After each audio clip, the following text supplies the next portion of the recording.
Welcome friends! Ant-Man and the Wasp. Quantumania showcased massive ramifications to the MCU's multiverse saga after introducing Jonathan Majors' Kang the Conqueror. Although Ant-Man 3 is being blasted by critics on Rotten Tomatoes, the Paul Rudd-led threequel is still the talk of the town, mainly due to Majors' performance as Kang and its game-changing post-credits scene. Early reactions described Quantumania's post-credits scene as crazy, with critics saying that both sequences are important to the MCU's overarching story. Ant-Man 3. Who are the Council of Kangs? Ant-Man 3's mid-credits scene introduced the Council of Kangs, a group assembled by Immortus, the older Kang, to convene about the Kang variant's next steps after learning that Warrior Kang, the Exiled One, died in the quantum realm at Scott Lang and Hope Van Dyne's hands. The scene featured three main Kang variants, Immortus, Scarlet Centurion, and Rama Tut, discussing how Earth 616's heroes are slowly tapping into the multiverse, suggesting that they are potential detractors for their goals. In Marvel Comics, the Council of Kangs is formed by Immortus to eliminate other Kangs from each alternate reality since he considers them as lesser variants of himself. Together, Immortus's hand-picked counterparts slayed their own divergent selves to take over their empires. The Kang variant even used the help of some Avengers and Ravonna Renslayer, Loki, to achieve his goals.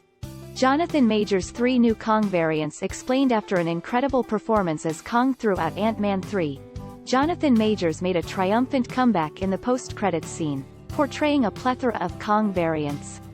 Immortus, the one with his iconic classic headpiece, acts as the group's leader, with Scarlet Centurion and Rama Tut appearing to both be second in command. While Marvel Comics' Immortus is known to turn towards a peaceful outlook, the variant is best at manipulation.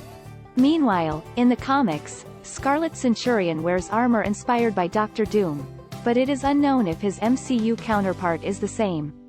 Still, Majors' iteration of the variant appears to be skilled in combat and has access to vast future technology. It's also possible that this Kang variant is not Scarlet Centurion. Instead, it could be a version of a Prime Kang from the far future. Lastly, Rama Tut is an early Kang variant who took over ancient Egypt using modern technology. The MCU's version seemingly confirmed that Majors' Rama Tut had already taken over as Pharaoh of Egypt, and maybe, even clashed with a version of the Fantastic Four similar to the comics.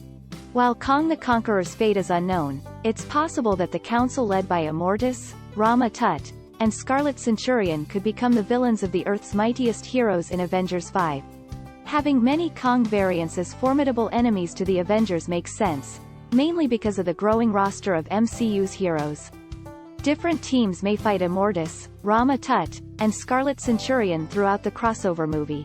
How Ant-Man 3's villain could return at the end of Ant-Man 3, a tag says that Kang will return, indicating that the Conqueror is far from dead. Some have theorized that Kang the Conqueror could become Beyonder, making him a surprise entrant in Avengers 5 that could help the heroes defeat every Kang variant. However, this could lead to Kang ultimately betraying them, revealing himself as the Beyonder and potentially trapping the heroes into his own version of Battleworld, an entirely new reality described as a chaotic place from the comics. As a result, Avengers 5's ending could lead straight to Avengers: Secret Wars, pushing Kang as the ultimate villain that the MCU's heroes need to defeat. Doing this could fit the past rumor that Secret Wars will borrow an Avengers Endgame plot point where some heroes would travel the multiverse instead of utilizing time travel. The 616's Avengers may be split into two teams, with one group being trapped inside Beyonder's Battleworld while the others will travel across the multiverse to gain key allies or legacy heroes like Tobey Maguire's Spider-Man and Hugh Jackman's Wolverine to save their 616 counterparts in the alternate Battleworld reality. Whatever the case, Kang is expected to be at the forefront. How Ant-Man 3 post-credits sets up Avengers 5. Ant-Man and the Wasp. Quantumania essentially served as the launchpad for the events of Avengers, the Kang Dynasty.